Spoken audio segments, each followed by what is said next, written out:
This is WAW. What a week. What a week. PoliTricks. Eta, welcome to another edition of WOW What a Week, hashtag PoliTricks, with me, Tato DJFRESH Sikwane. I paused because I never know what to call myself. And my partner in crime, Botsang Modimowame Moiloa. Botsang. Yes, Tato, good morning and morning to the viewers and the followers. I've heard our followers this week saying, wow, what a week more than you. It's been crazy. And I'm like, it looks like we are hitting the correct notes. In fact, to tell you the honest truth, our episode with Minister Mamuluku Kubai was supposed to be playing right now. And then by Thursday night, we were like, we can't not have analysis episode.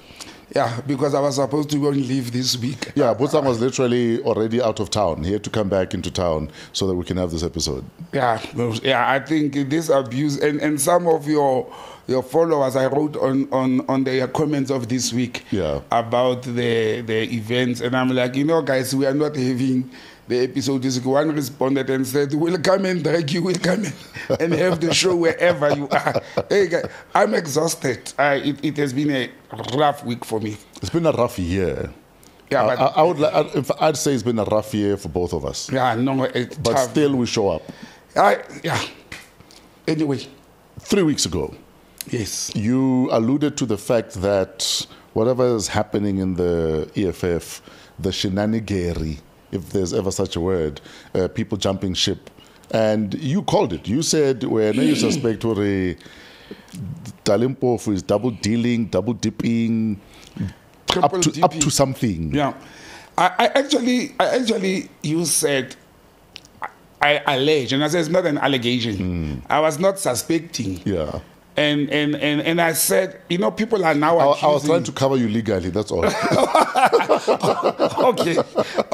But I always say I don't bring issues in a public space without me doing my homework and checking. And if it's an allegation, I'll make it sure that I'm saying it's an allegation or I think. Sure. And it is not illegal to think. And I based that, Tato and the viewers, I based that specifically. I was clear to say I'm basing it on my analysis, on my observation of what things have, how things have been happening. Sure. And people actually, one of our biggest fans is one of the EFF leaders that I will never mention. Sure. And called me and said to me, "Hey, this time you dribbled me. He said." You were like Shakes Kungwani, the former Kaizer Chiefs player who used to score goals from a very, very complex corner. Absolutely. And the ball will be in, and everybody, including the opposing coaches and his own coach, will ask, how did he score it? And I said, but guys, it was not that difficult. If you observe, I spend most of my time reading, observing, looking at the body language. That's why when I miss news, you don't just listen to them on the radio. I watch on the TV. I watch the body language of Advocate Dalimpofu for all the press conferences of Mkontowesizwe or Jacob Zuma. In fact, one of the red flags was the fact that sometimes when JZ was doing MK stuff, Advocate Mpofu is there. Most of the time. I'm like, what is he doing there? He's not a... Let me remind you and the viewers where the red flag was. Yeah. The first press conference after JZ came out of prison, which was at the Maslow Hotel. I was there because I posed one of the questions to him. And Advocate Mpofu was sitting there and Dudu Zile and everybody else. MK had not been pronounced at that time. And since that time, almost all of them. But again, the other thing also fresh is, I have in the EFF worked with Advocate Mpofu. And he's a very smart person and a forethinker. I've told you, I don't know whether we said it on this show, I said it in another platform before. When the EFF was formed in 2013, if you recall, people like Advocate Dalimpofu and there was this Indian lady who became the Treasurer General. She's a lawyer as well. She was rumored to have going to be our diplomat in Cuba. I just forgot her name. It's not Ranjani. Another, she was the SDTG of EFF. I just forgot her name. It's slipping my mind. They came very late in the EFF. It was months after. And then they were propelled to those positions. But it was during the formation like it's happening. You know, one of the things that Advocate Dalimpofu and Floyd Shivambu did, they called for the professional. I spoke to Advocate Mpofu, and they said, let us form the professionals. And he said to me, you run with it. They organized and they came with the idea, the two of them, to say, let's have EFF, not workers' league. We must have a professional body where we can have professionals talking to professionals. It was launched at a hotel in Midrand in 2013 before, you know, EFF was even 1 year old. You can see the thinking, and I can see it's happening in the MK as well. They are forming the professional body because there's so many professionals in there. It's advocating Mpofu's thinking in that instance. But yeah, look.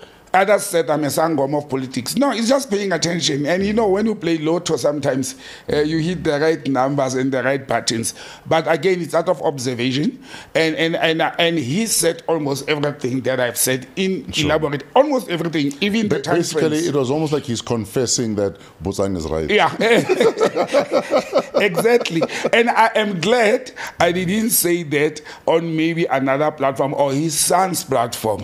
The people who have said I've got internal information or first information. I'm not talking to any politicians at the moment. And in some instances or organizations, I'm like a persona non grata. That's why the conversation with Minister Mamuluku Kubai came as a surprise to many. And you know what everybody's saying now? Oh, when am I getting my turn to come to the show? But I always tell them our platform is open. And yeah, but not a surprise for me. It's a pity Minister Gordhan is late. Because it would have been interesting to see if he'd agree to chat to you, because he used to call you a Gupta analyst. A Gupta analyst. Now, I don't think Minister Gordhan would have accepted an invitation to us. But what I'm planning to do in future is that we must have ministers or other political activists and politicians once a month maybe to come to the show, and not only from the ANC. Unfortunately, the dominance will be from the ANC. I still want to have Panyaza Lucifo in the show, but we want to have everybody and you know, to converse on current affairs and issues. And I think we did very well on yesterday's episode with Minister Mamuluku Kubai. And shout out to you, Minister. Thank you for your time, for your wisdom, and for your hard work. Anyway, let's move on to election results. We're going to look at 3 different election results. 2 are South African neighbors. Different outcomes. Different, like one is chaotic, one life just carried on. In fact, a friend of mine who is a card-carrying member of the Botswana Democratic Party posted on Instagram that you guys are psycho. How do you change government so fast and tomorrow you're just back to work? And I'm like to this guy, but that's exactly what democracy should be. Exactly. It must be seamless. Yes. And new elections are coming. Exactly. It must be seamless, and the only ruction should be in we're now changing office bearers. Someone is packing a box and leaving. For everyone else, life must carry on. But like I said, if people have taken politics as a career, not a job. You are deployed by the nation to work. It's not a career. If you have a job contract of 4 or 5 years with your employer, and you know that your contract is ending within 30 days after 4 years and 11 months, you start packing, you start cleaning stuff, unless there are indications and promises that you may be extended. But with politicians, I always say they must know that you can go tomorrow. The funny thing is, former President Dr. Masisi said, you know, I didn't even pack shoes because I didn't think we were going to lose. No, then Dr. Masisi was, look, I liked him. I think I prefer not the party. I have to be honest. This is Botsang's position again. Sure. Not the party, and I'll tell you why not the party. They were too long in power. Sure. I mean, what, 58 years? 58, but he came with an already damaged party. The party was already damaged, the same as the ANC. And I said the damage was done. But he should have known that in politics you can go anytime. I was actually looking at the inauguration, snippet, and I saw in one of the photos, 4 of the previous ministers were sitting together. Or presidents? No, ministers. And the outgoing ministers were sitting together at what we call the exit strong, the normal sitting, not at VIP, wearing suits. And I'm like, the fact that they came, the fact that they were dressed up formally, one was even wearing the traditional, powder blue or baby blue Botswana colors. I'm like, it shows that it's a smooth transition. Even if they have lost, there's conspiracy theories that and I think a friend of mine raised something mathematically to say, guys, something doesn't add up. Yes, they may have lost, but the way it has happened, you move from how many seats were there before? You move from 31 plus. From 31 plus to 4. Fresh, no matter how bad you have done. And I don't think the Masisi administration did very bad in Botswana. I think it was about time. But that from 31 plus to 4 seats, even the seats of Khama, the new party of Khama, which was formed a few years ago, has 5, if I'm not mistaken. For me, the margins doesn't make sense. And I remember I'm one of the people who believes that elections in so-called democratic states are being manipulated. And they can do anything. So, and it's becoming clearer. But do you think you'd be able to manipulate them under the nose of the incumbents? You can. Look, it's proving that you can. Let me tell you how it's done. Because if it's digital, I understand. Yeah. But if every party has a representative and we're counting the ballots and we have a voters roll, and there's monitoring. Where there's money and there's a human being, anything is possible. People buy human beings. It's manual, and I don't know why there's a perception that when they're counting, it's manual and there's one body, there's 4 members of other parties there, party leaders or party reps observing this. You can pay these party reps long before the counting day, because the political parties announce. You see, this is another thing. They must inform the Electoral Commission in advance who's going to be a party rep at which point. And who said between that information, which happens a month before the counting, who said these people cannot be bought, cannot be infiltrated, they cannot be shown their, pornography that is hidden somewhere to manipulate them. These things happen in the world. It's reality. I live in a real world that every human being has a price tag. You know what I think it is? I think the perfect storm happened. Yeah. The perfect storm is COVID happened.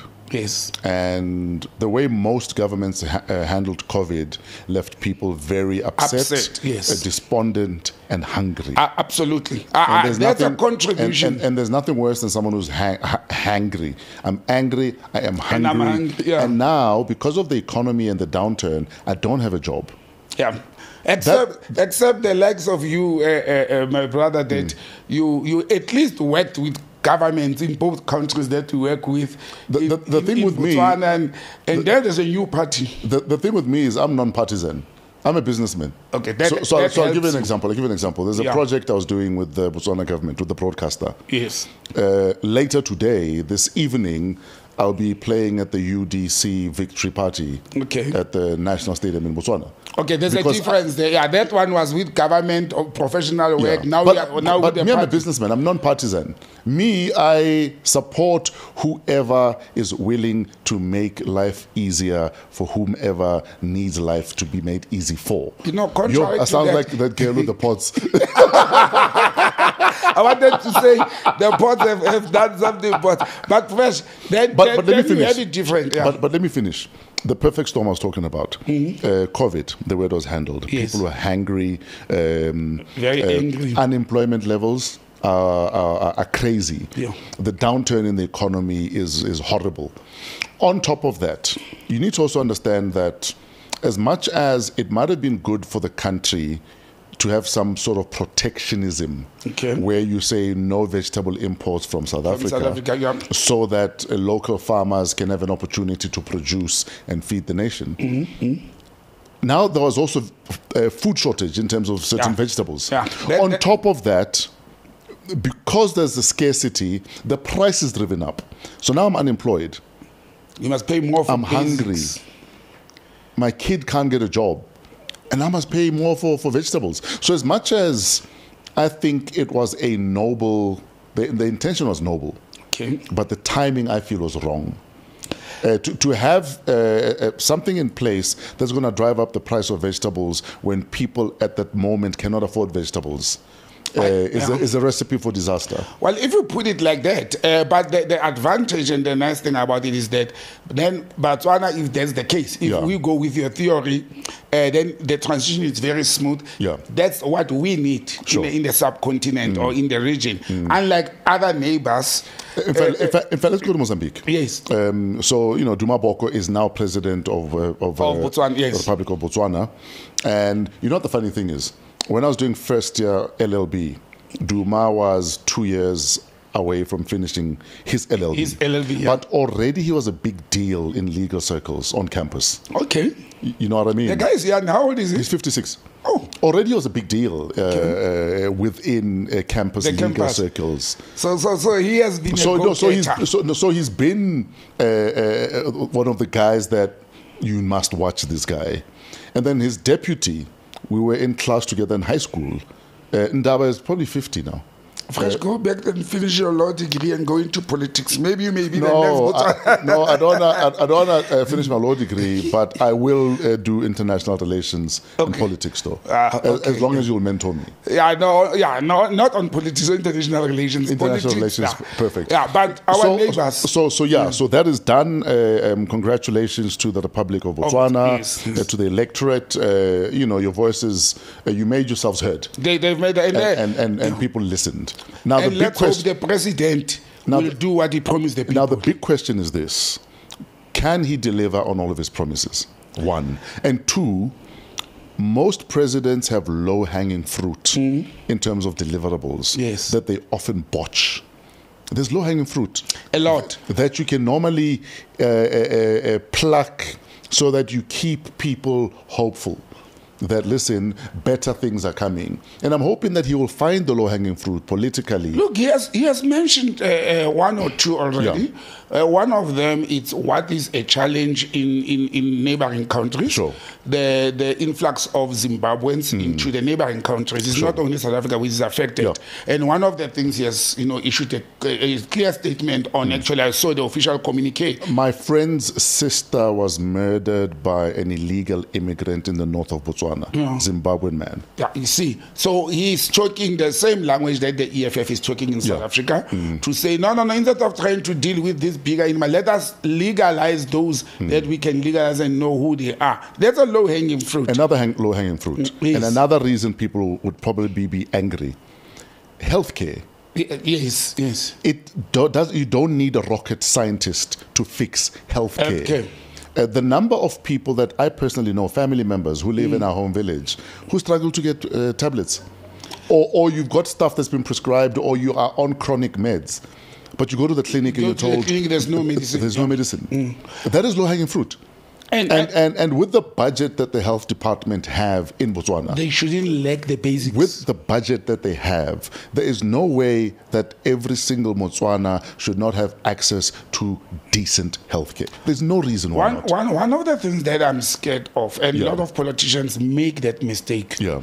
I don't say people must not put corrective measures into place, but witch hunting. When you go in, and we saw it happen in South Africa from each president of the ANC. This one, unfortunately, was internal. It was within the ANC. I was going to say, this was the country. This was comrades. It was comrades. Yeah, it was from Mbeki to Zuma to Ramaphosa. We don't know what's going to happen after. But with Botswana, my friend's dad. Sorry, I apologize. My friend's dad was an Mbeki man. Okay, and he had a decent position. Yes. In the Eastern Cape. It's not Mbeki was gone; he was purged. Yeah. And remember at the time, JZ said there'll be no purges. There'll be no. No, they always say there'll be no purges, but look, he was purged within a month. Yeah. Within a month, everything dried up. Yeah, no. So within Botswana, I'm just worrisome that the President Boko must not rush into paging. I don't say if they. I like the fact that he has said they're going to investigate any allegations and reports of maladministration, but restricting movements of those people when they are not yet charged, when there's no clear outcome to say you are suspected of A, B, C, D, E. You can't just restrict people's movements. Maybe they need a break and things like that. That's one element. The fact that he issued an unbanning list of a number of people who were in my books unnecessarily banned to enter Botswana. Julius Malema and Floyd Shibamba were on that list, and also to bring back the security of Kosi Khama. But I think those are some of the important things. But that's another thing that we are very quick to forget. Khama borderline ruled with an iron fist. Yeah. Yes. And we're very quick to forget that. But Fresh, he's a military man. You put a former Air Force general there. What did you expect? And that's one of my arguments often, that should military men and women be running for any office. And especially out of the frying pan into that fire. Exactly. It's okay if you have experience and you've gone on to do other things. But to jump from one to the other, and all you know is being told, yes, sir. All he knows is to be Khosi or a prince. Yes. Then from there you are a general in the Air Force. There's no way you're going to understand all principles of democracy. Democracy, never. There's no way. And I think that's the mistake that Botswana did in the past. And when he was behaving and conducting himself like a military general, people get surprised. But he is a military general.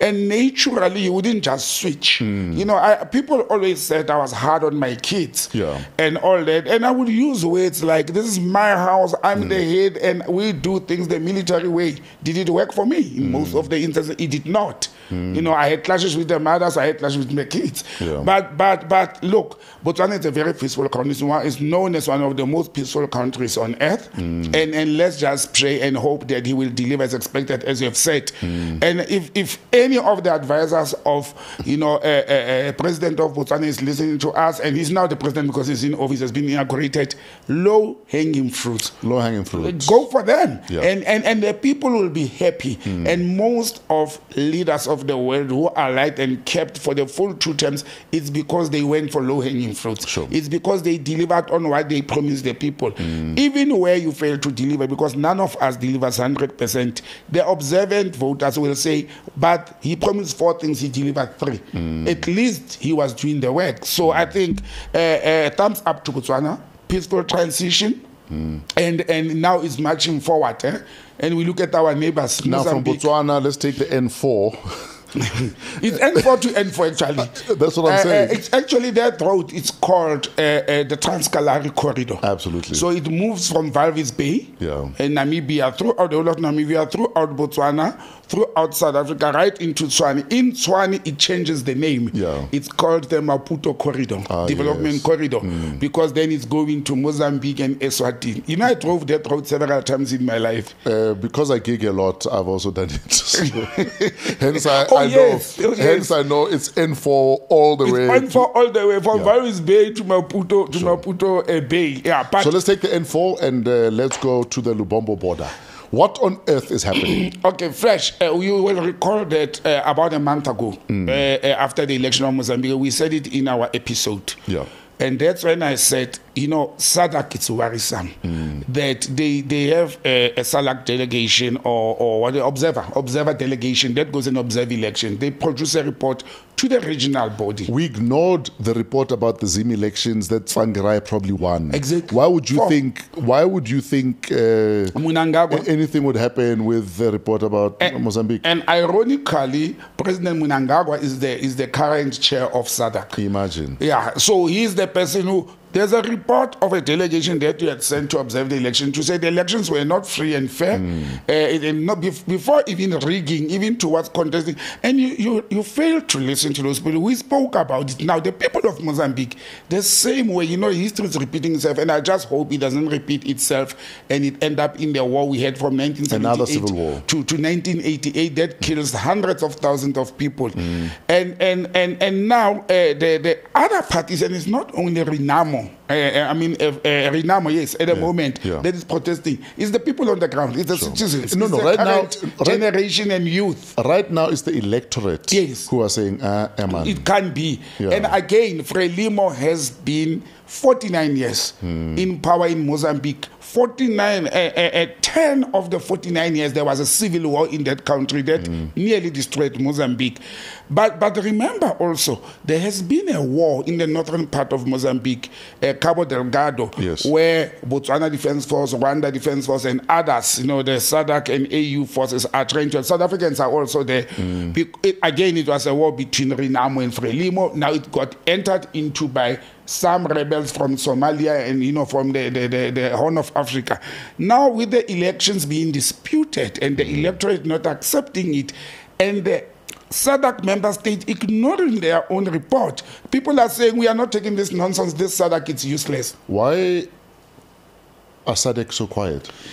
No. They issued a statement on Friday morning. They issued a statement to say, no, this thing must stop. As in yesterday morning? Yes, they're going to. Why have they been quiet this whole time? The whole week. Why have they been quiet this entire time? Because they're under pressure, and I must put a disclaimer that I'm here in my private capacity, and because they're under pressure now from the business people. The Maputo port, it's one of the most important ports in Africa, not only in the southern hemisphere of the continent, in Africa. And since the ball ache of Durban, Maputo is even busier. It's even busier. And they've also worked on that port, like Namibia did, to extend quite a number of them to improve its services. So what they have done, this protest, they have choked the economy. And they knew they were doing that. They knew they were doing that. Let me tell you what happened. And I'm not at work, On Sunday night, I received a text, a WhatsApp from one of my former sources. Remember that was my full responsibility. Whenever there were So for instance, if you were still at work, how would you have handled the Lubombo situation? The very first thing that I was required by work to do was to inform the intelligence forces of the country. Say, I've received this information, or even my principals. The second thing is to gather the truckers and other people who are traveling to Mozambique who are vulnerable. For example, I knew that some people in the Jeep Club that I used to associate, they were traveling to Mozambique last week, Friday, in Swaziland. We had planned a trip to travel from South Africa to Eswatini to Maputo and back. I could not. And I had already warned them that, guys, I'm not comfortable that you go. But it was private, me conversing. You may be choked in Mozambique. But I didn't want to tell them why, because then, I'd send a panic. So that's what you do. But if I was at work, I would have called the Road Accident Fund, the Road Freight Association. I actually called the CEO, Gavin Kelly, only on Friday yesterday. So I was listening to you on the radio. He said, I knew you knew what was going on. I said, but I'm not at work. Remember, I'm useless. I'm fired. So I'm not at work. And when you receive such an information, that's intelligence information. You gather the people. You tell the truckers, for example, this thing, there's rumors that these people are going to make protests. And the protests are not in Maputo. They took them to the border. So you can see it was well orchestrated, well planned. And then they blocked the truckers from that side who are coming down. Most of them unladen, empty. Those that are going out 25 kilometers on the N4, 25 kilometers from Lebombo border post to Komati Port, the nearest town of Lebombo, is 2 kilometers from Lebombo to Komati. Then you have Malelani. And imagine 25 kilometers of trucks. And now where it created a problem is those who were already in Mozambique, the drivers supposed to be coming back, they are being attacked. So they abandoned the trucks and ran for their lives. And they were attacked at night? Yes, this was at night. Like 2 a.m. Fresh. If you know history, if you know how, and I don't want to say it was Renamo, how there was violence in Mozambique in the 80s. Most of the attacks during the early 80s until they only happened in the middle of the night. You understand? And if you know Mozambique, it's only in Maputo where it's light everywhere. All other places are rural or semi-rural. So it's very dark. You don't know the language. You don't know the area. You don't know the territory. And it's very dangerous. So they abandoned the trucks. The ones in South Africa, the police services have been deployed, but the people are frustrated. So it chokes the economy. What it does to truckers or bus or traveling passengers, whether it's goods or passengers, dangerous. What it does is you have a guy in a truck, you must feed that person for being stuck on. Remember, you can't turn the truck and drive. You must feed that person.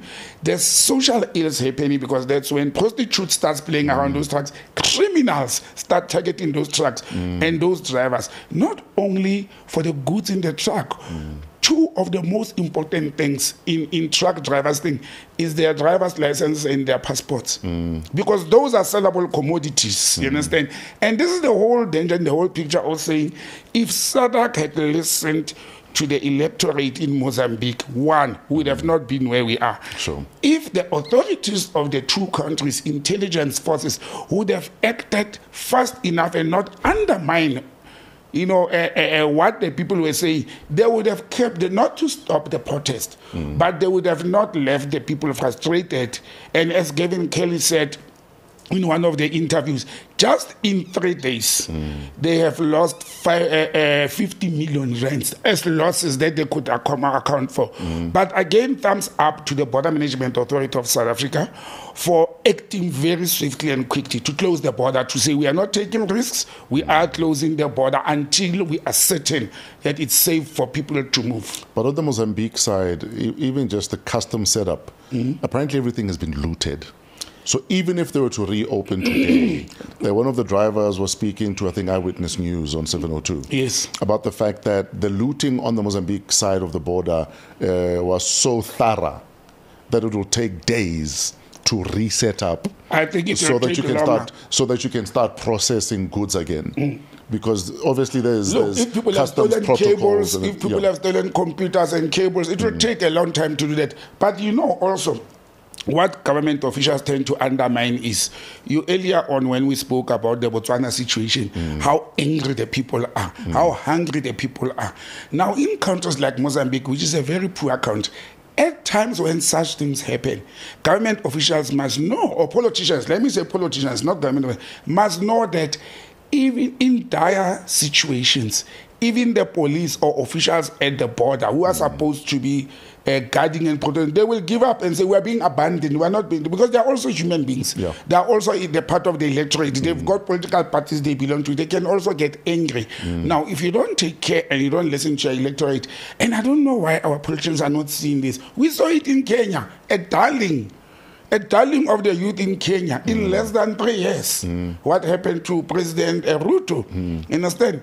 And we are seeing it in South Africa, coming up here and there slowly, and I don't know why the Mozambicans are taking it, but I blame more SADC in these instances. And I'm saying, and nothing against ZANU-PF and President Mnangagwa, but I'm saying, ZANU-PF and President Mnangagwa himself, they have been questioned about the way they handle democracy and elections in Mozambique.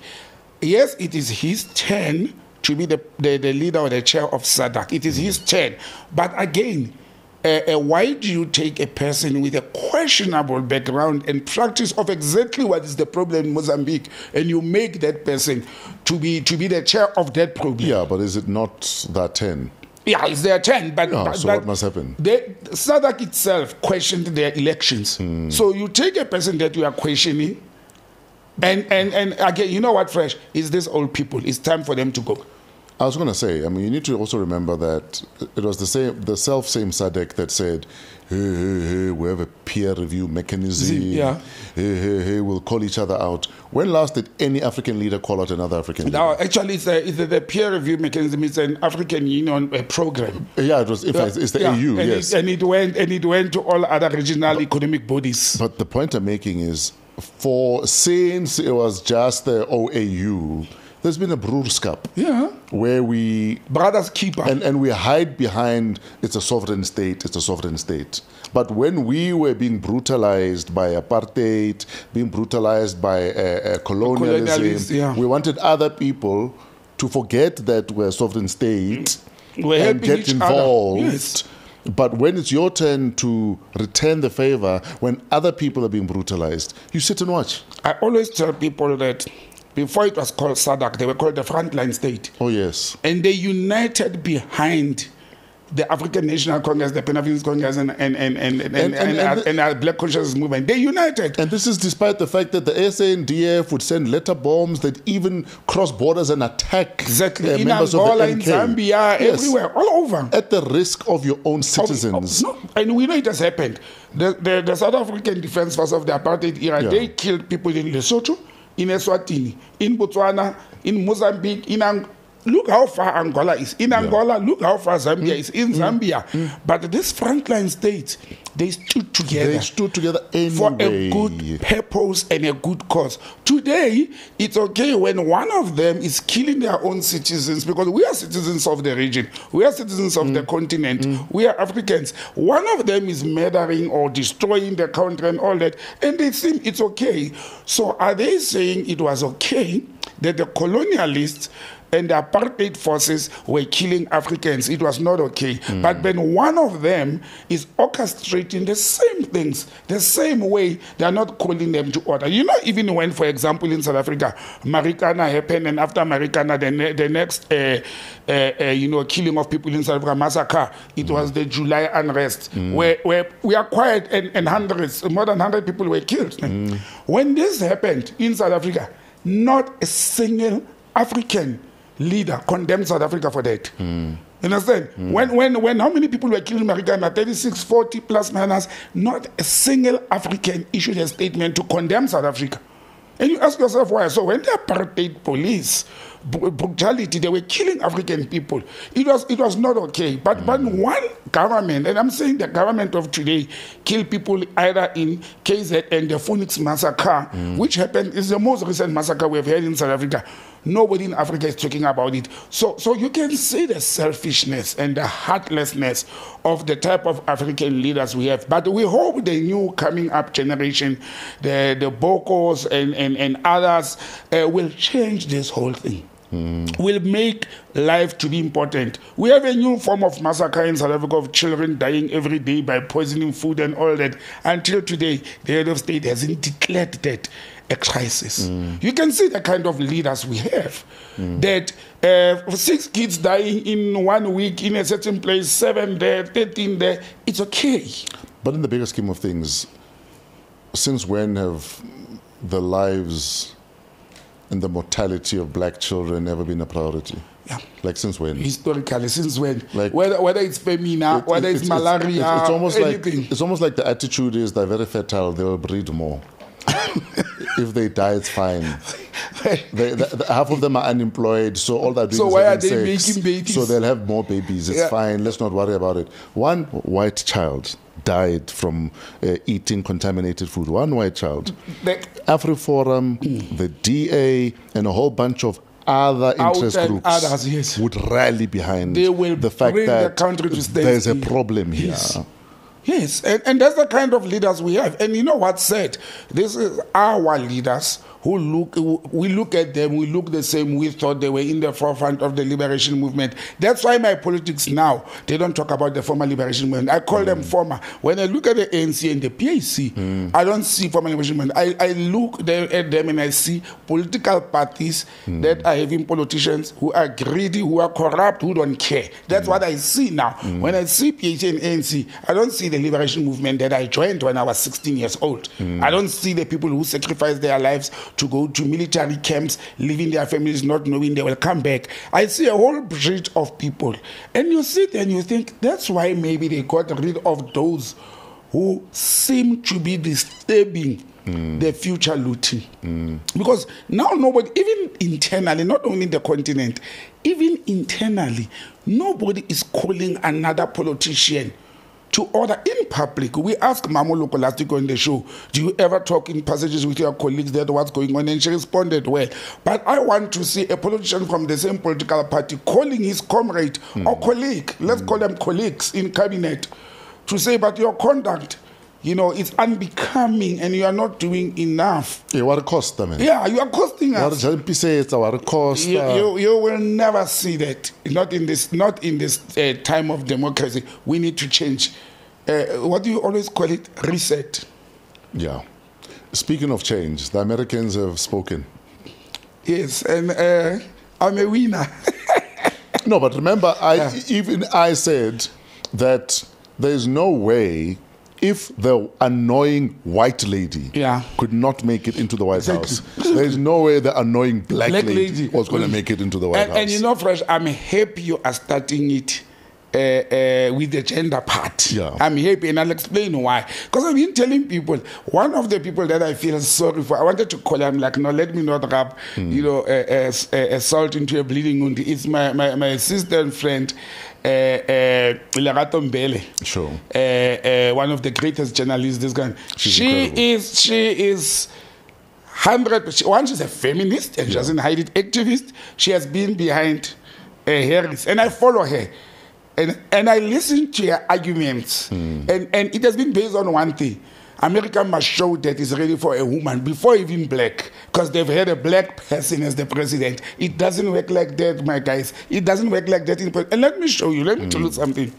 Are you aware that the electorate of the USA was predominantly women? When you look at the gender, it was predominantly women were in majority. In South Africa, we had youth. In America, it was women.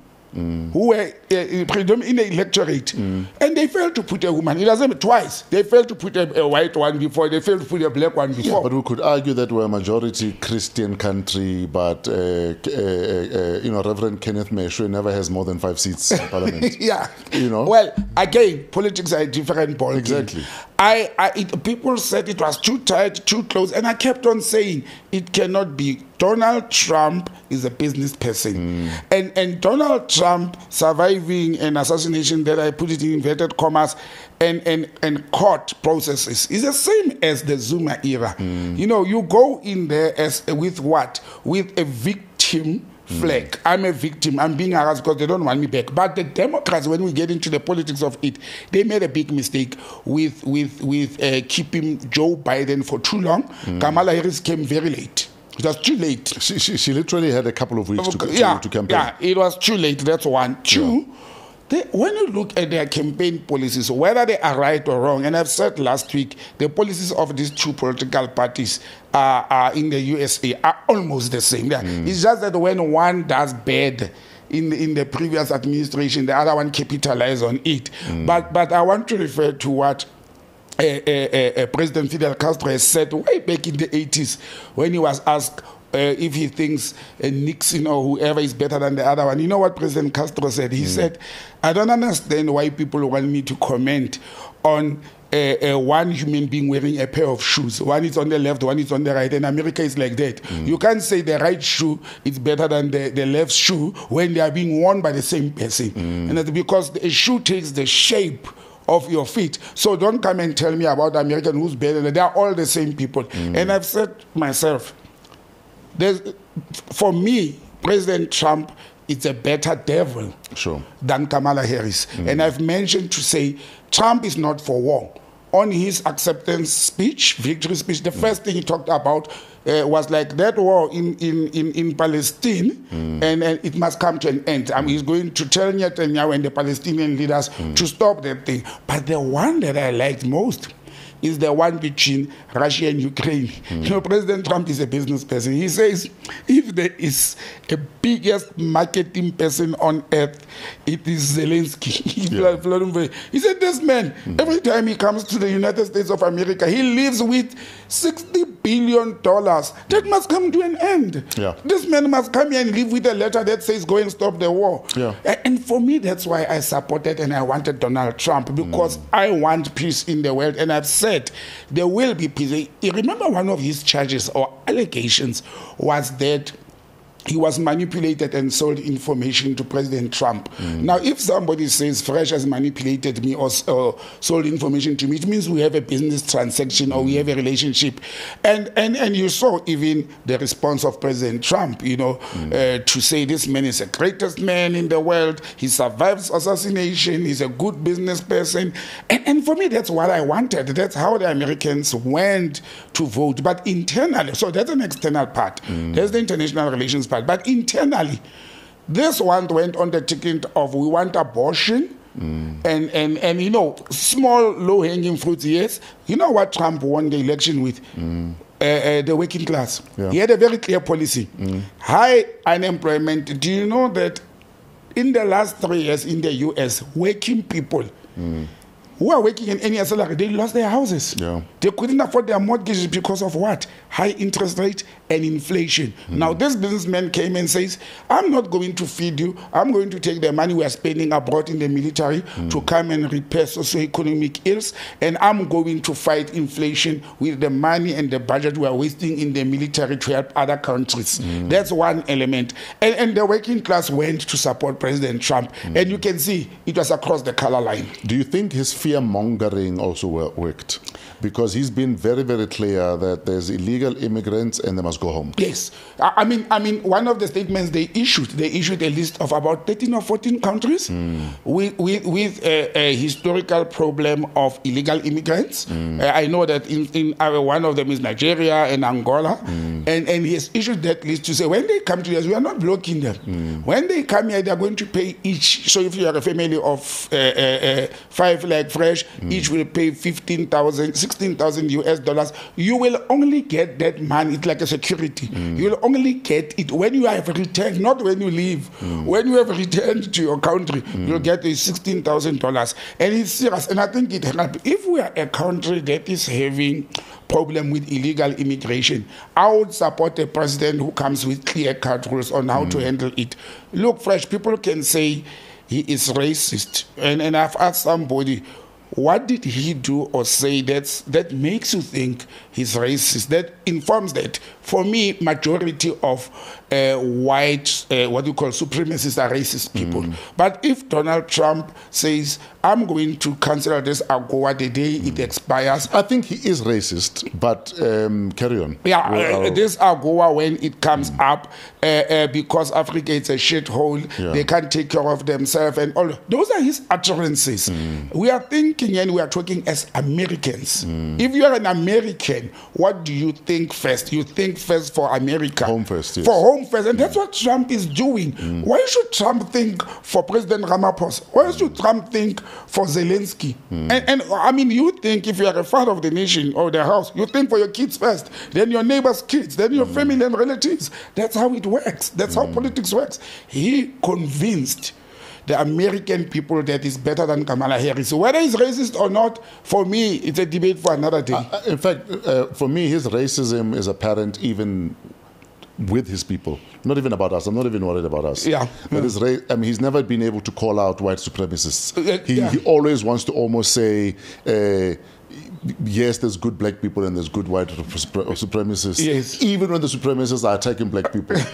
You know what I mean? For me, his inability to even call out the white supremacists tells a story in itself. But I've said he's a white supremacist. How will you call him out? That's how they. Hence That's how they are. So there's no way you can be conditioned. supremacist and not be racist. Yes. Well, for me, they go together. Yeah. I've never said he's not racist. Okay. I'm saying in politics, we have lived and seen people. We have accused in this country as people. Helen Zille, as a racist person, you have seen they've marched this week against. And Helen Zille stands up and said, I fought apartheid through the pen when I was a journalist. How can you call me racist?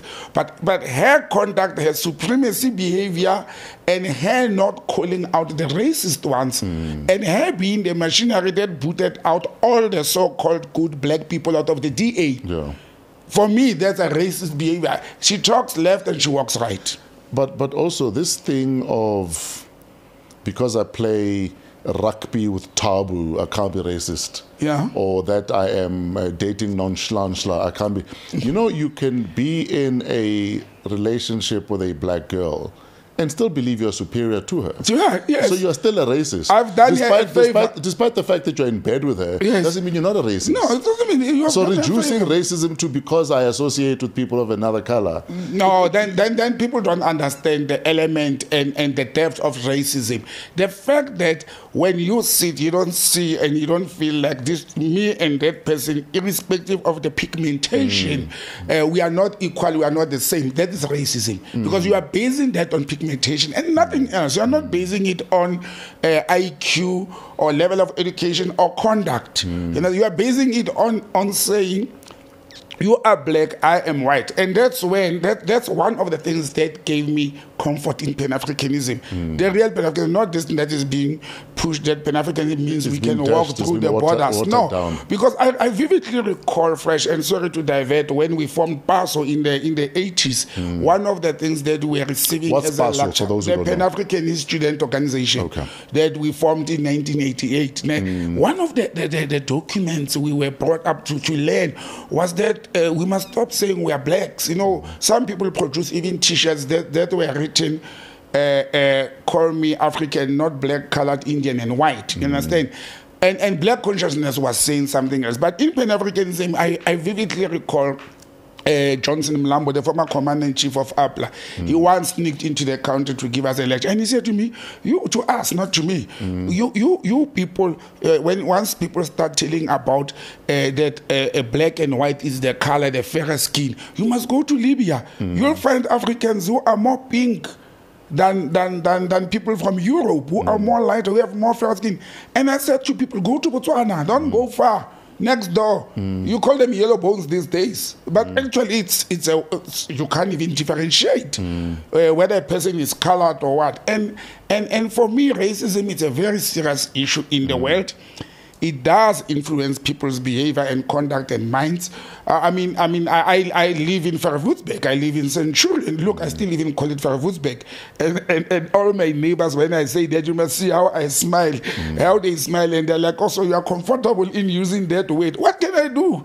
Verwoestberg was an architect of apartheid. He did his thing. It's for me to undo the wrongs of racism. And I'm not going to focus on making white people not to be racist. And that's the other mistake we are doing. We should not try and make white people not to be racist. We should form a shield that we protect African people or ourselves not to accept that the white supremacy and white racism do not push us down. Sure. And don't use energy on negative things. Use energy on making sure that you propel yourself not to be, rotten down by a racist person. But thumbs up to President Trump. I think, and look, this was not close. Anybody who said this is so close, there was no close. Look at the margins. He did very well. Unfortunately, the American politics works very funny. He'll only be inaugurated in January. There's a whole handover. Yeah. You must wash the walls of the White House of the old man smell.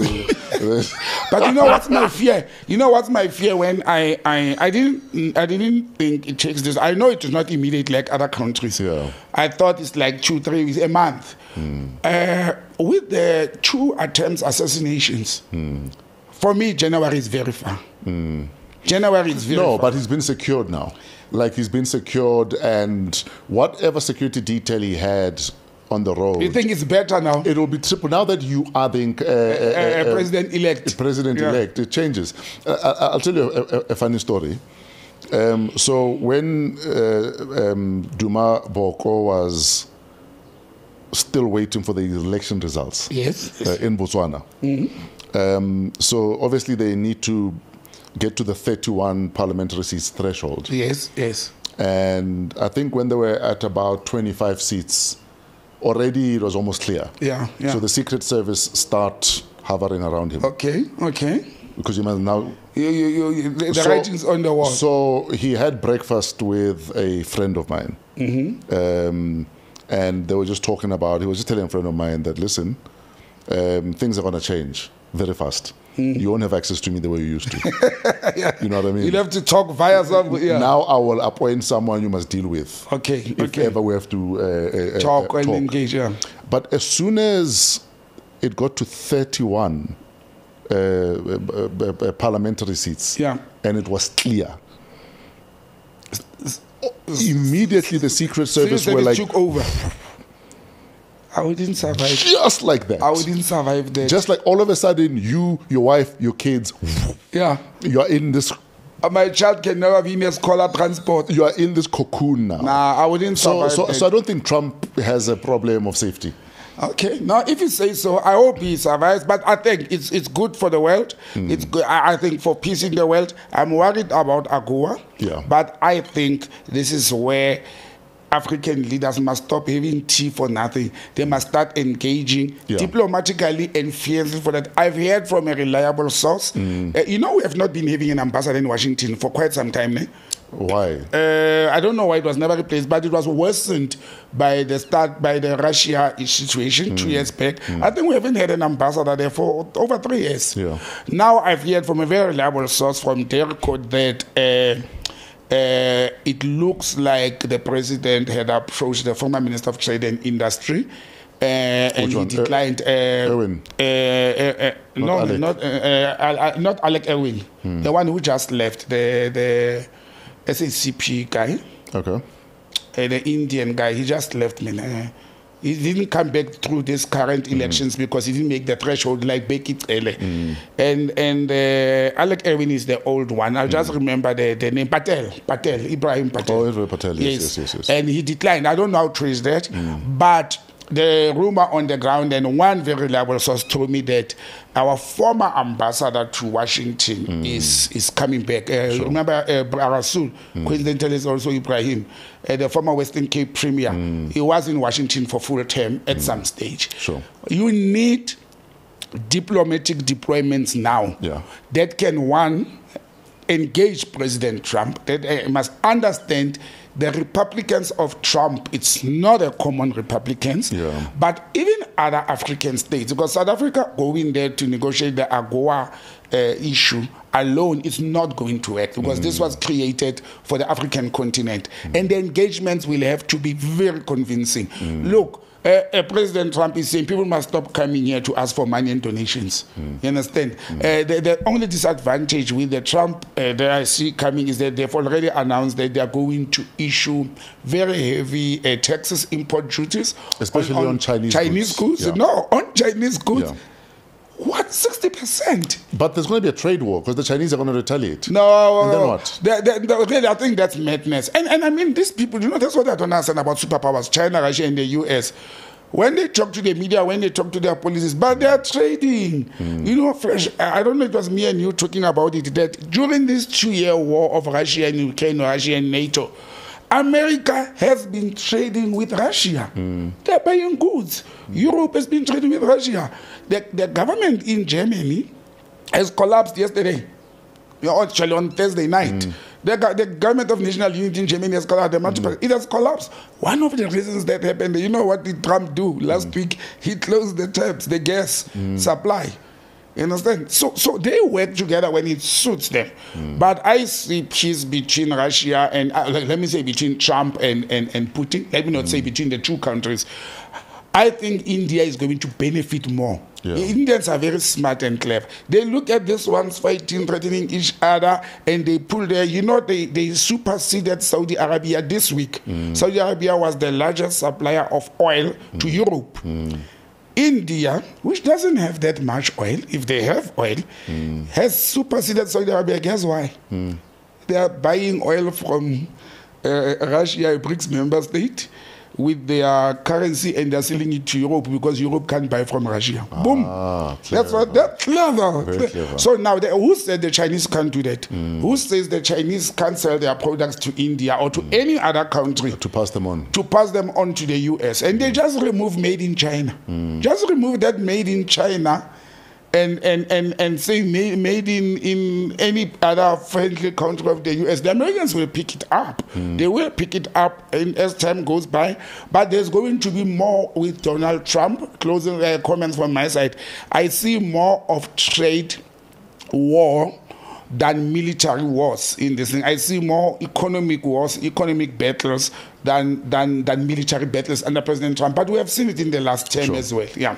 One thing that's always fascinated me about Donald Trump is how everything is a family business. So even when he was in the White House, his kids were part of the stuff. Yes. And apparently one of his trump cards for this past election now was his son Barron. Junior, I think it's Trump Jr. as well. There's one called Donald Trump Jr. Yeah, no, but there's also Barron. Barron is the young star. Okay. Do you know that Barron was giving him advice on which podcasts to go to get the numbers he needs? Wow. So, for instance, a lot of analysts are saying him being on the Joe Rogan Experience the day before, I think the ballot, might have tipped the scale. Just from that one podcast.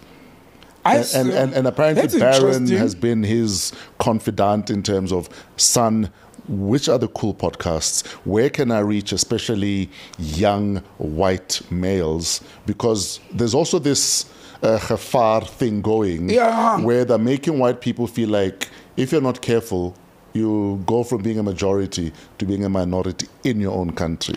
You know what you are saying, it makes me think something I've been wondering. Yeah. Have you noticed how many, what they call them, African Americans or black Americans, artists, hip-hop stars, actors, and other, how many have they supported Donald Trump instead of a black Kamala Harris? And I've been wondering, what is driving them? What is motivating them? Maybe that's the reason. You know what it is? A lot of, I mean, I've even got friends who are business people, and they look up to Trump. They look up to Trump in terms of just his, yes, he's had a lot of failed businesses, but he always bounces back. He always bounces back. He always has the next thing. He's so you know, for a lot of especially young business people, Trump is still a hero. Yeah, no, at a business level, he's still being seen as a successful business person. Exactly. Yeah. So I'm not surprised that there'll be African American superstars that still look up to Trump, or they want to be next to him, or seen with him, or even endorse him. A message from #PoliTricks to Donald Trump and the Americans: do not kill AGOA, renegotiate it. African leaders, they must wake up. They must send experts. Let the president stay behind. Let them send economic and diplomatic experts to go and engage the Americans regarding this AGOA treaty. For South Africa, I know it is very important because a lot of our goods, America is one of the biggest consumer of our own goods. That's a very important and critical factor. Is this your official negotiation? Well, and pitch to the Trump administration? I'm talking as a patriot now, not as a diplomat. So I'm a patriot. Fresh, we will, if a lot of businesses will suffer. I still want to go back to my wine industry. Remember, I had one foot in, and Americans are one of the biggest consumers of South African wine and other products. And you know, there's a saying, F around and find out. Yeah. And in the bigger scheme of things, I believe they've done the F around part by electing Trump. Now they're about to find out, and they will need the wine. So we need AGOA so you can provide them with the wine. Provide them with the wine for on the days. For on the days they're like, what have we done? Yeah, no, but yeah, I think for me that's where we are with the Americans. And look, I expect more peace. Sure. For me, that's my Trump card. More peace. Sure. Pun intended. Absolutely. We're gonna bring it back to SA. Yes. There's been a lot happening in our schools. There's a racism issue at a school in Pretoria, a girls' school. Yeah. Is it the ANC that said that there needs to be these mainly elderly women that have little tuck shops outside schools should be banned for now until there's some sort of safety in place? Yes. There's also water issues at school. There's a lot happening with children, man. We are stressing our kids. I don't know what is the ANC or is the Gauteng government. I know, let me start with... I know the ANC made a statement on Thursday night. They've been calling for that, yes. Yeah. But there's an official position that was adopted on Friday by the Gauteng provincial government. I actually heard, is it the MEC of Education? It's Matona. I think so, in Gauteng. Saying yes, they've adopted that policy in order to protect the kids. Actually, he even said very strongly to the, I think it was 702, Clement Mayatela, very strongly said to him, no, you can't come and ask me that I'm destroying other people's businesses. There's another department dealing with that. I'm protecting the kids. My cover is for the kids at school. So why are you being reactive? They are being reactive. Because if you're so worried about what the kids are eating and the kids' safety and the kids' exposure to, I don't know, badly prepared food, why are you only concerned now? Because if you really cared, you would have, from the get-go, said when one to schools, incident happened, not even wait for the incident. Implement the law. Our problem is we wait for incidences. We wait for children to die. I'm saying, if you have legislation that says you can only provide food for human consumption under these certain circumstances, then you police that. Yeah. You have inspectors. You make sure that if Botsang is selling fat cakes outside a school, Botsang is allowed to do that, complies. When Botsang is making the fat cake, not rubbing it on his inner thigh, as we're told sometimes happens with Taboko. I don't know how do you know that happens. Where do you buy your fat cakes? But Fresh, politically they are reacting very late. Yeah. The Limpopo province announced this 2 weeks ago. Gauteng only now, and most of the incidents happened in Gauteng. But we have already covered the area of what the government was supposed to do. But you know what is sad for me in this instance? The families that lost their children. 1, 2, the other sad part is the economic element of, and it happened during lockdown. We do not think that spaza shops or street vendors, that's an economic activity that we failed to regulate, we failed to control. It's an economic activity that feeds families. When an old woman wakes up at 3 a.m. to make fat cakes, so that he can make profit of 100 rands on that day, so that her kids, and sometimes even the grandchildren, can have a loaf of bread for breakfast, supper, and dinner. You are destroying that family. And for what? Not because the children are dying. Let me tell you why I'm saying not because of that. You are destroying because you failed to manage the so-called illegal spaza shops or unregulated, uncontrolled spaza shops. But in fact, isn't that the bigger irony also? That majority of the kids that have died or fallen sick had bought from a spaza shop, not from outside school. Yes. I think it was only in Mpumalanga where kids had bought acha outside school. That was used to make quarter and sparkle and all that they fell ill. But, but in the main, kids are dying from buying whatever they're buying that's contaminated by what? Because we don't know what's contaminating half of this food. They came last week, I told you, the one that kills people is organic phosphate. That's what Kokasi, they call it alipirimi. Oh, yes. Yeah, it's not supposed to be in the hands of people. It's not supposed to be handled by anyone willy-nilly. We're not even supposed to sit and have it in shelves because it's not in shelves, in normal, drug stores. But I'm saying, I can add to what you are saying. How ironic that majority of the kids who died or who were infected or affected, they had consumed not the kota, the magwinya, and they had consumed chocolates and chips that are bought from the so-called spaza shop owned by foreigners. Now, this is why outside of school hours. Outside school hours. It happened in the morning, something they had consumed as 3 kids from the same house in Klerksdorp. Now, I'm saying South African informal business people are being punished by the government that failed to control 1, an illegal foreigner, 2, an illegal spaza shop that they were supposed to control, regulate, and monitor. So, in simple home language, the mother who sells fat cakes is going to suffer come Monday. She can't sell fat cakes anymore. Nobody has ever been poisoned by any fat cakes or quarter around the school by things that comes from spaza shops. So again, allowing the situation to get out of hand, and when you come back, you take a whip and you whip everybody. It is wrong. Yes, the government has to do something. Yes, the government has to act. I've already said weeks ago, this is a state of emergency for me. There's a crisis. Those are the words you used. We are already in a crisis. The government had to act, but is this the solution? Is this the solution? So what should the children of those people who are dependent on those selling, imagine somebody selling fresh stuff like apples and bananas outside the school. What should happen? Do we have cases? Have we done a case study to say the people died from this or from that? Yes, there's evidence. It's things bought from Spada, and there's a red poison, there's organic phosphate. Target those places, shut them down, and ask them to come and reopen only if you have cleaned the place and you have followed the protocols that the state has prescribed. That's what they should have done. But again, we are overreacting, or we are reacting after things are happening. And you look at the situation before I go to, you mentioned the Pretoria Girls High School. Look at the water. The water one is very personal to me. Or are we done with with the kids? What else is left with the I'm just disappointed with the reaction of the Gauteng provincial government. It's too late, but it's wrongly done. And also, can we not always hide behind we can't afford inspectors. Why are they not factored into what needs to happen in every industry? The planning. Why don't plan? Fresh, we can't afford inspectors. When we have the Rugby World Cup, the Soccer World Cup, or any other event in this country, we manage to pull security that we never pull. If we have an event of 1 month, no incidents, no robberies, no mugging, no hijackings, nothing.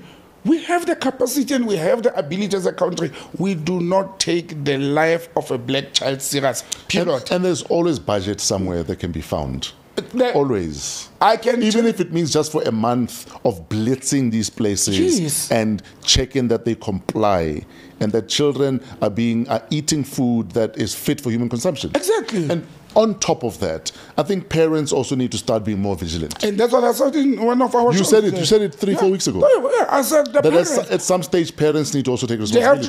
They have to rise. I fight with the mother of my daughter. I fight. I actually said I don't want to see my child eating anything from Spaza anymore. If we have to bake cakes in the house, let's bake cakes in the house. It's not every parent who can afford that. We did talk about it, but let us not be a reactive nation. Let us take responsibility and act and aid the government. But the government must show responsibility as well. We can clean these bazaar shops. We can regulate them. I've seen the government doing it in taxi ranks. Hey, in taxi rank, it was everybody does for himself. They build stalls. They have inspectors and all that. Let us veriment. I've talked on this show about verimentation of funds in government. Let us use the funds where they are needed most and important. Education, clean water, and security are very important things for the lives of a normal child.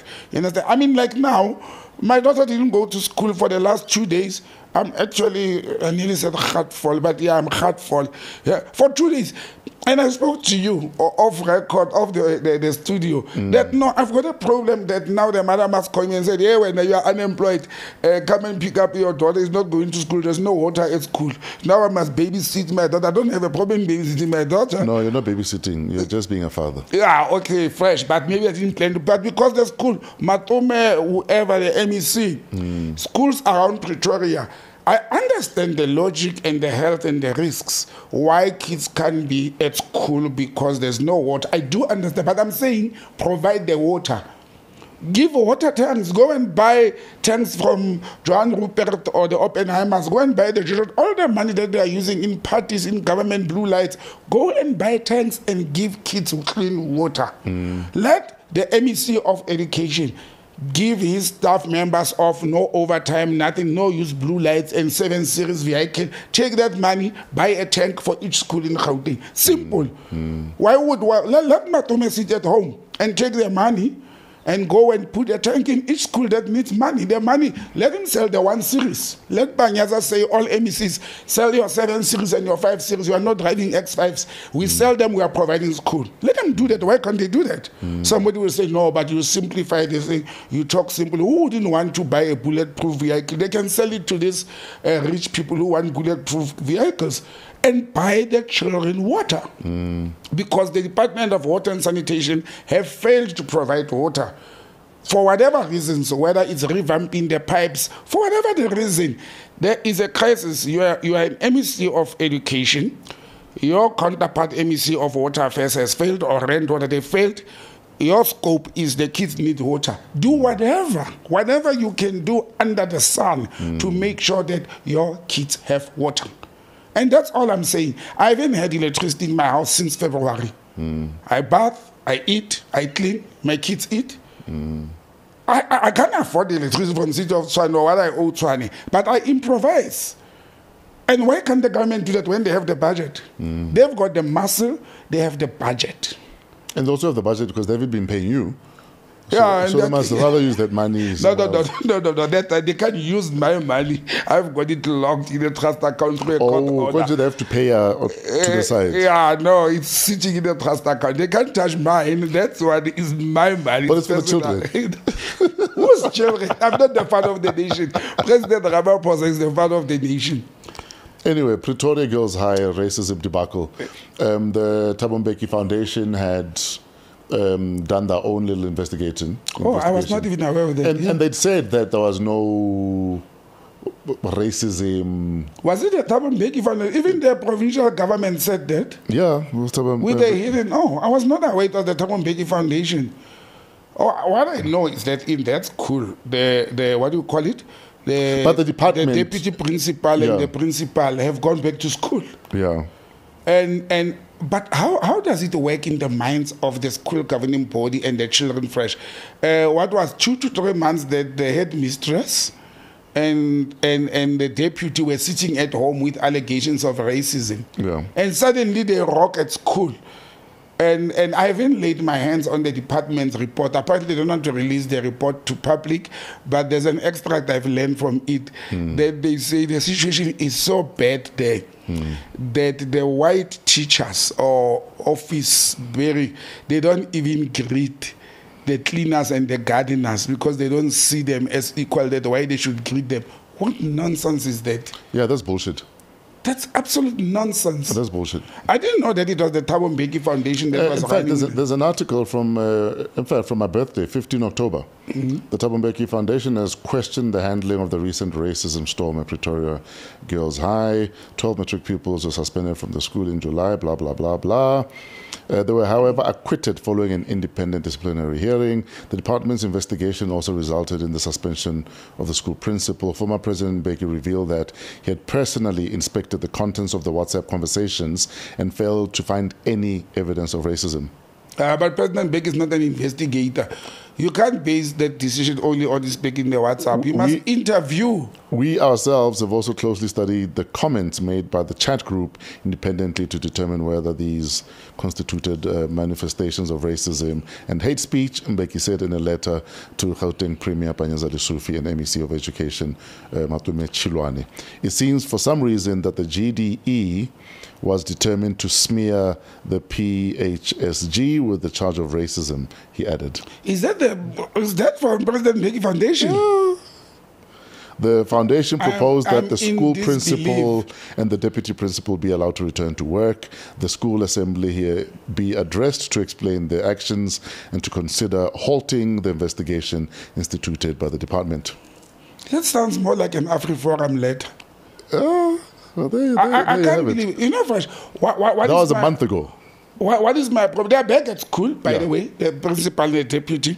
But Pretoria Girls High School has been in the news. You remember the story of the girls with an afro hair? Always for the wrong reasons. Always for the wrong reasons. And we can't say there's no problem there. Maybe President Mbeki's foundation is saying there's no racism foundation. But what do you call it when you have kids in the same class, same school, and there's a WhatsApp group for whites only? What do you call that?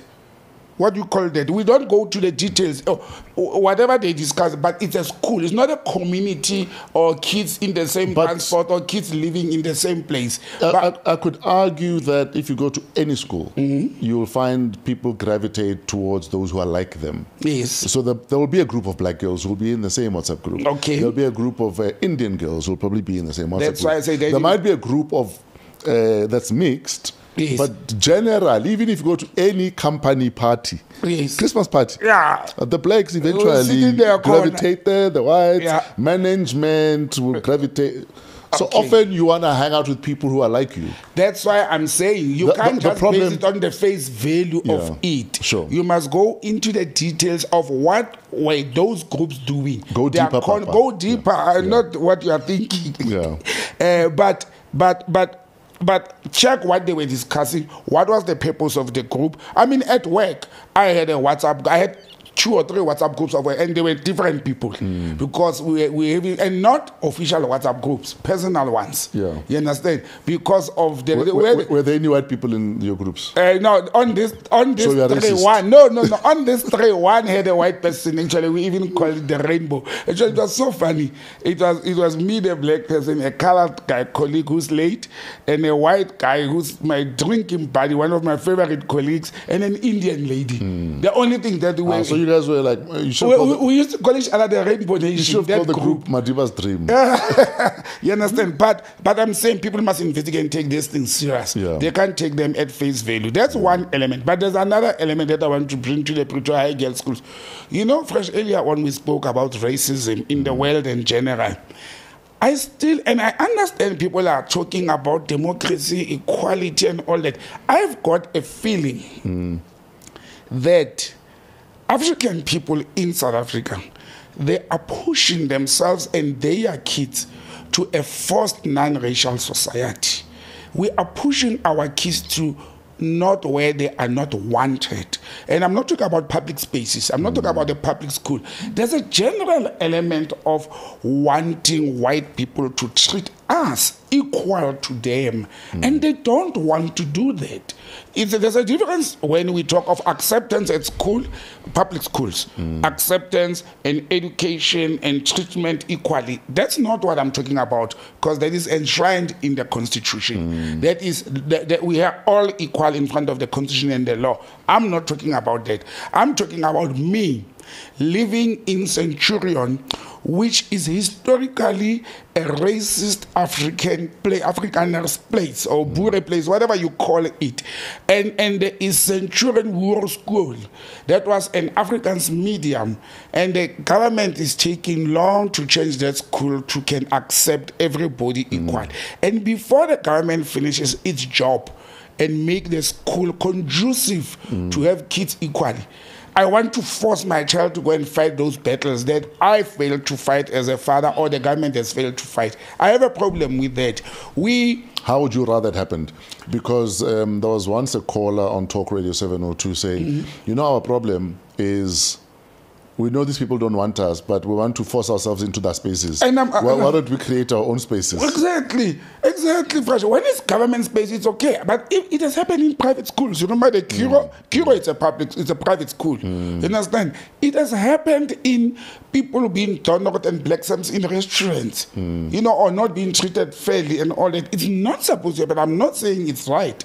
But why do you want to go to a party where you are not wanted?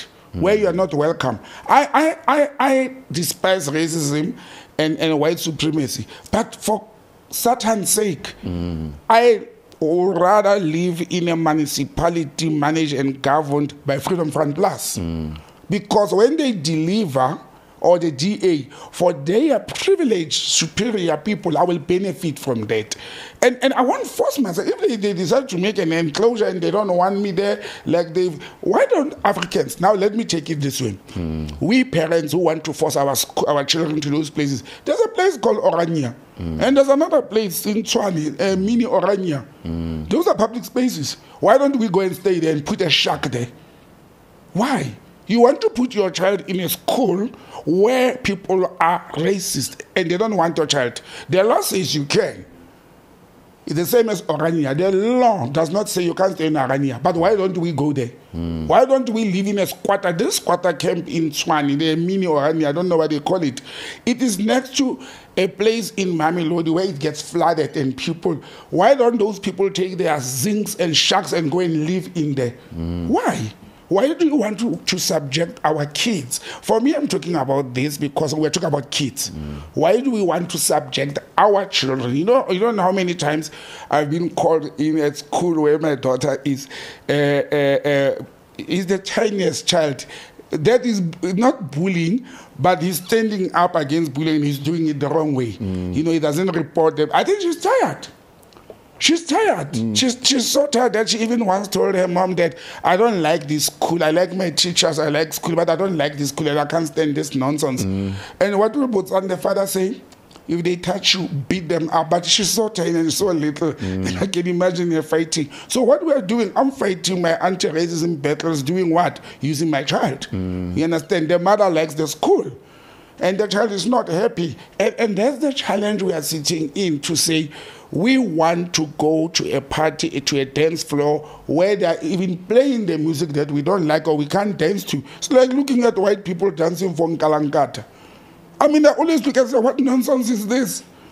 What nonsense is white people dancing for Nkalankata?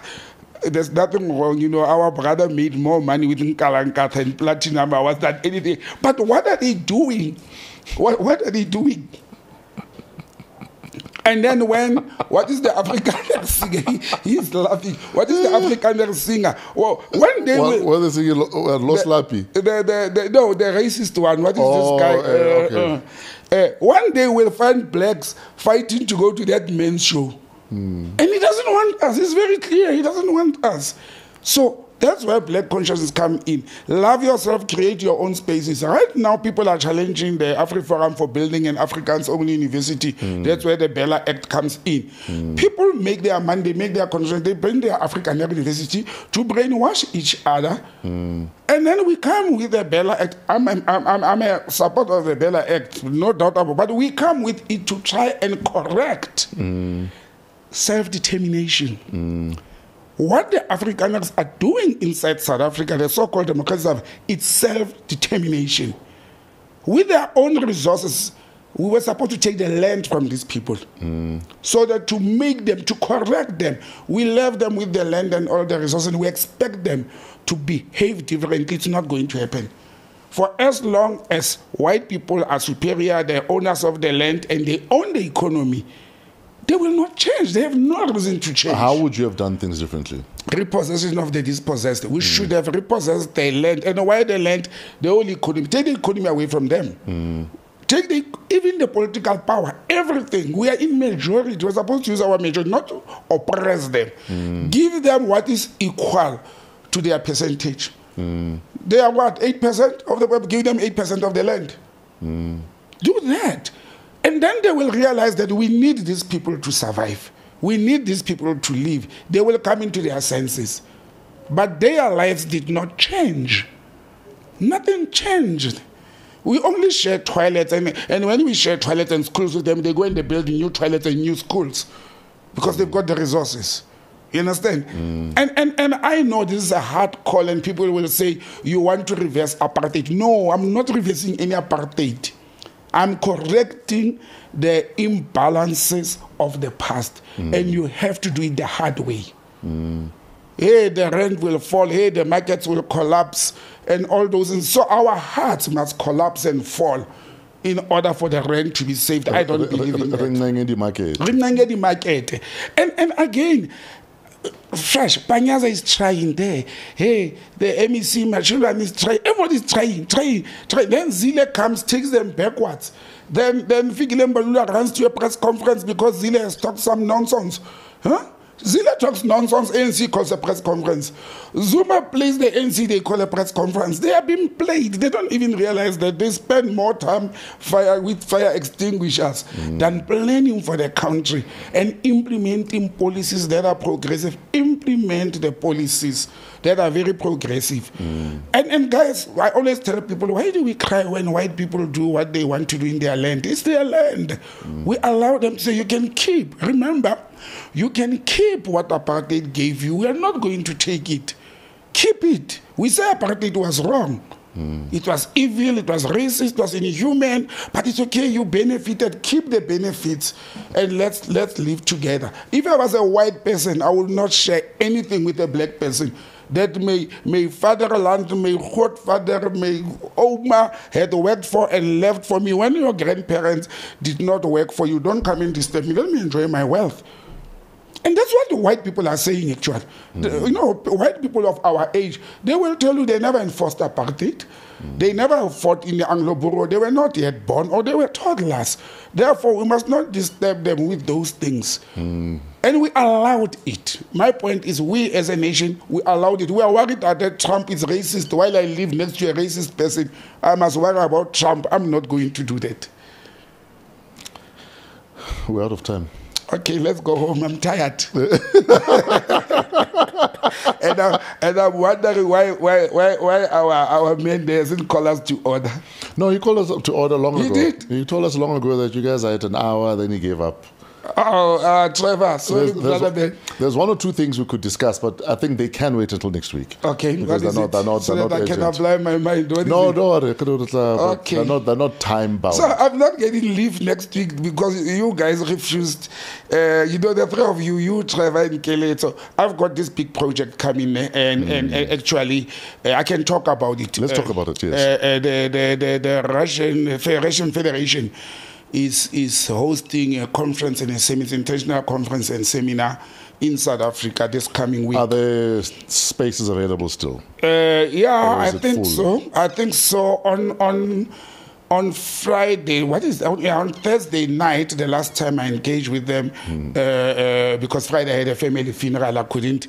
It was not full, but it's selected people who will come there. So and I'm one of the people who determines who's coming there. So what's the point of this? The whole point is it's actually the Russophilias. Okay. Russophilias actually is friends of Russia and people who are aware of the Russian culture, tradition, history, and all those things. It's an awareness program. Okay. To me and you, when we grew up, we knew Russians in the movies as criminals, as war terrorists, as gangsters, and huge people who talks very hard and scary. But a lot of people do not know that actually there's a very beautiful culture in Russia. It's not only vodka. Okay. There's quite a number of things. There's economic trade. Russia is the founding member of BRICS. So the whole seminar is about that, and it has delegates from all over the world. Oh, wow. Who are coming to this, and I've been romped in to come and work on that project, and assist. Guess who recommended me? The former Russian ambassador who has gone home. Oh, wow. Okay. Because the lady they sent in to be the project manager for this event was struggling to make goals, and then she was calling me. So we eventually met, and I said, "What do you want?" I want this person, this person, this person. So sorry, Russian mail order bride. So I'm going to be very busy for this event and I'm one of the speakers. So the event is on Wednesday. It's on Wednesday the 13th. Okay. And on the 14th, the new Russian ambassador is meeting with some of the delegates who are coming there. I haven't met the new Russian ambassador and all that. So if I come to WAW a week next week, Saturday morning, I would have been exhausted. But let's see how it goes. No, we can't not work. This guy, you and your viewers, I must actually send the invoice. Yeah, but that's what we are going. It's going to be a very interesting, very important. So I'll see you Wednesday then at the Friends of Russia conference. Absolutely, yes. And workshop. Workshop. Yeah, we'll see each other on Wednesday. Great stuff. So that's how my week is going to unfold. But I'll make sure that this weekend I'm going to rest because you're fresh. These politics have been exhausting, my friend. Absolutely. Yeah. No, thanks, my brother. Thank you, Botsang. We appreciate you. We appreciate your time, your efforts, and you're applying yourself all the time. No, thanks. Where do we get a hold of you? And by the way, I must always also thank the followers and the viewers of #PoliTricks on WAW the Week platform, because they encourage me. Yeah. They like the topics, but you'll find me on botsangm@gmail.com. or 082-485-9100 on WhatsApp. And then on social media handles, it's @BotsangM. And you know what?